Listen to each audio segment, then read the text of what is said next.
Today we're coming to you with 5 lessons you should avoid teaching your children.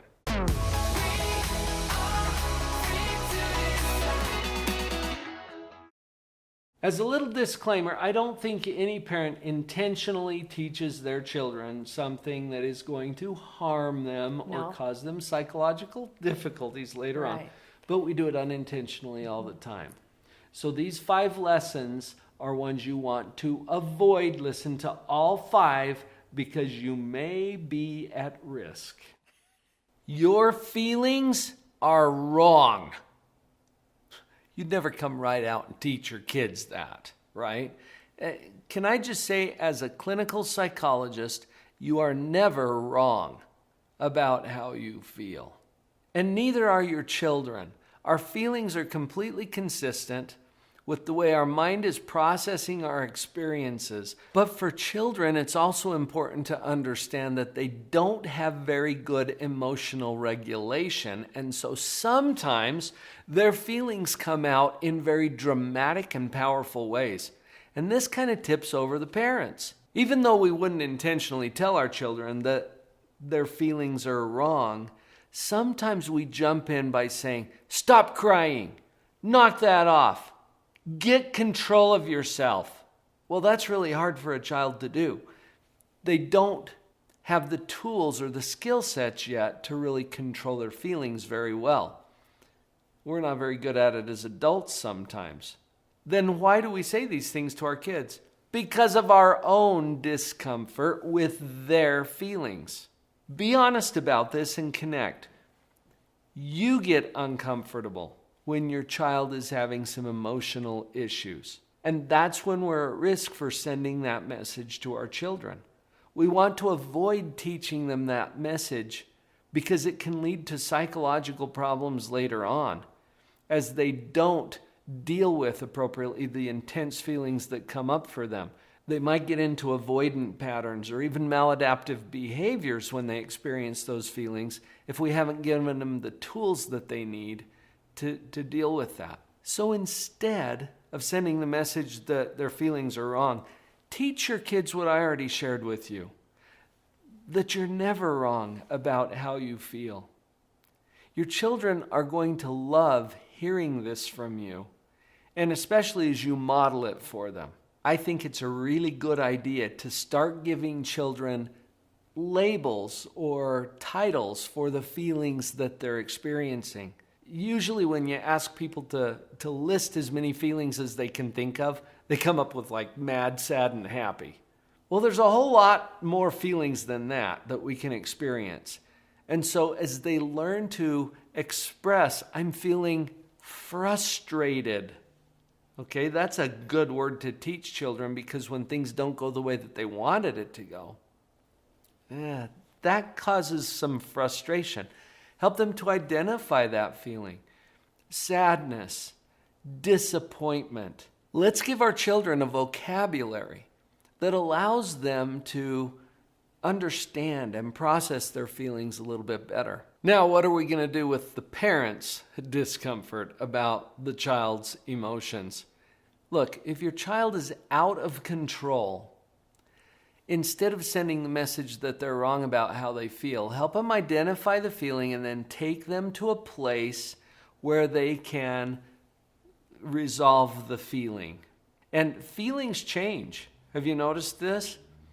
They're going to need a little bit of time to calm down. They're going to need a little bit of time to have a chemical shift in their body so that they can feel different.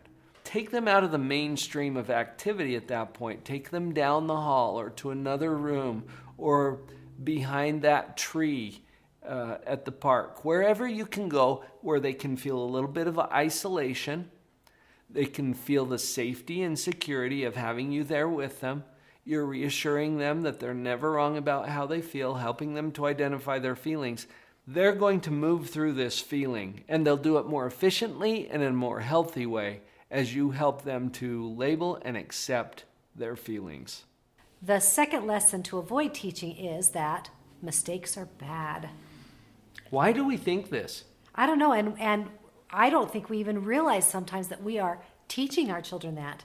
Well, Talk to me. How are we teaching our I kids think that? it's cultural, and I think we learned it from our own parents because there's an emphasis in many cultures to get it right, to learn it properly.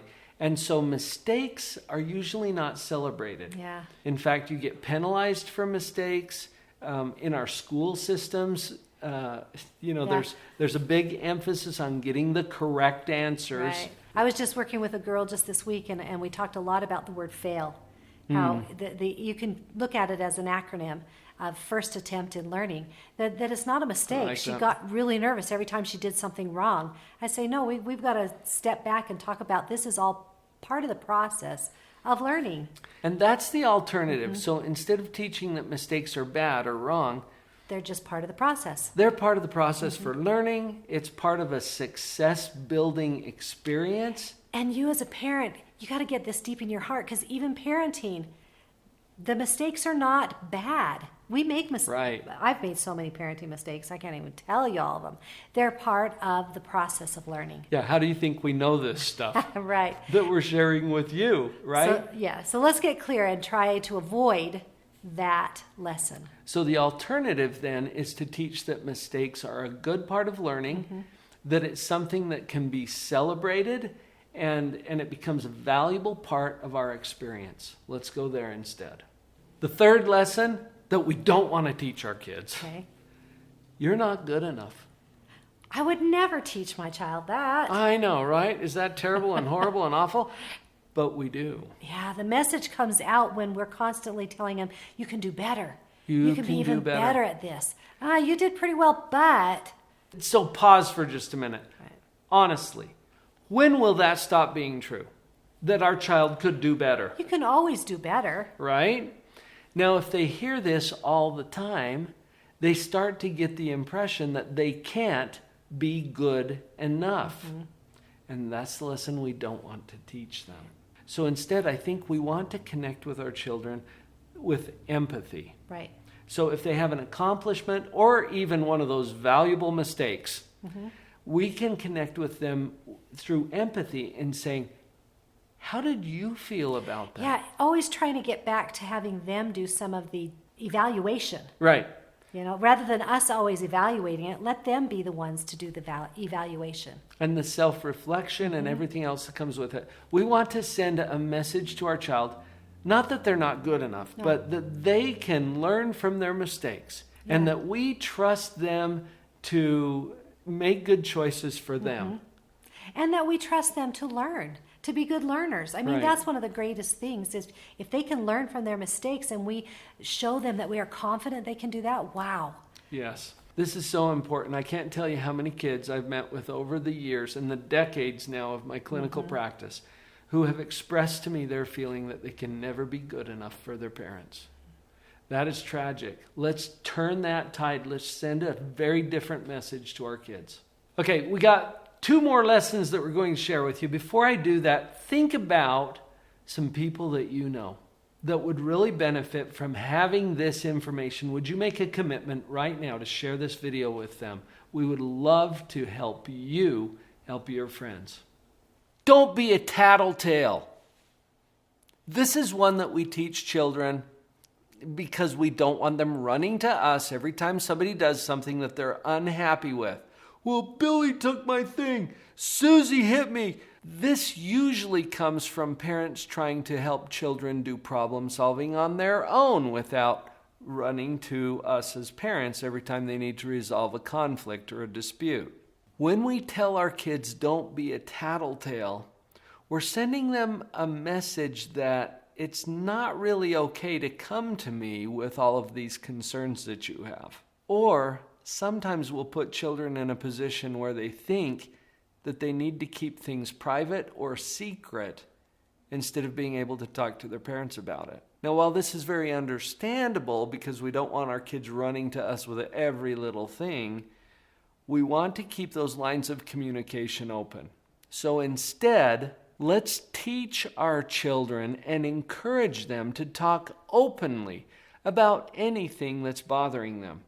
And we can put appropriate limits around that so they understand that there are appropriate times and places and ways to do that. If it seems trite or insignificant, this concern that they're coming to you with, be patient. Remember, to your child, it's a big deal. And it is, based on their world and their perceptions. So be patient as you listen to them express whatever their concern is. And then don't jump too fast to fix it for them. Actually, this is one of the things that trains our children to come and be a tattletale if we jump in and intervene every time that they do it. Instead, listen with patience. Reflect back to them what you're hearing. Oh, you're really concerned because your brother took that toy that you were playing with. Okay, show the empathy, reflect it back to them, and then encourage them to do some problem solving, but in consultation with you. We're not trying to shut it down, we're trying to open it up. Well, what do you think you can do about this that would help to solve the problem? Now, obviously, that has to be gauged according to your child's development and what they're capable of doing. We want to empower them to solve their own problems without shutting them down, because when the big concerns happen, we want those lines of communication to stay wide open so that they feel they can come to us to talk about anything. And finally, that fifth lesson that we don't want to teach our kids. You are acceptable if, oh, wow, or when, or upon completion of, or whatever. Right? It kind of ties back to the not quite good enough, It does. Yeah. How is it that we're sending that message? I think it's because we express our disapproval. Now, I think we have to be very, very careful because our body language, our facial expressions might be doing all of this unbeknownst to ourselves. Right. Where's your eyebrows when they're talking to you? So just kind of become aware of what it is that you're telling them. And our kids are really sensitive to this too. They're like little radars, okay? They're picking watching up on the emotional energy, the subtle body language or other cues that we're giving them that express disapproval. And in that moment, they don't feel approved. They don't feel loved.